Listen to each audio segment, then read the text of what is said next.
International. Og karon aton tabok-tabokan ang mga detalye usab sa mga balitang nasudnon.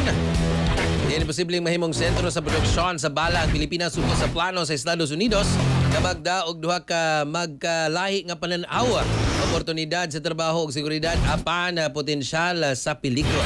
Sa report mahimong maapil ang Pilipino sa pag-assemble sa ammunition alang sa mga operasyong militar sa gawas sa nasod.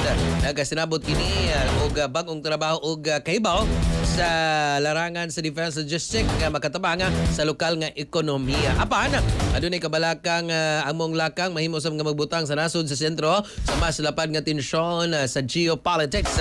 Ang uban nagtan-aw kung mahimong bahin ng Pilipinas sa supply chain sa armas.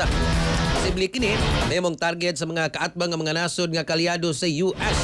Kunting usaba sa mga kritiko na ang pagsulod sa ingon nga industriya nagkinahanglan og klarong polisiya ug proteksyon aron masiguro nga dili mapiktuhan ang kaluwasan sa katawhan ug soberanya sa nasod.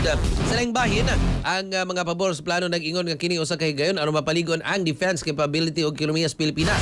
Samtang nagpalig-on usab sa alyansa niini ngadto sa Estados Unidos. Sa pagkakaron, pareha na diskusyon kabahin sa balanse dali sa kayuhan ug peligro sa mong plano ilabi na sa konteksto sa nagkagrabing tensyon sa lain-laing nasod sa kalibutan. Express Balita Express.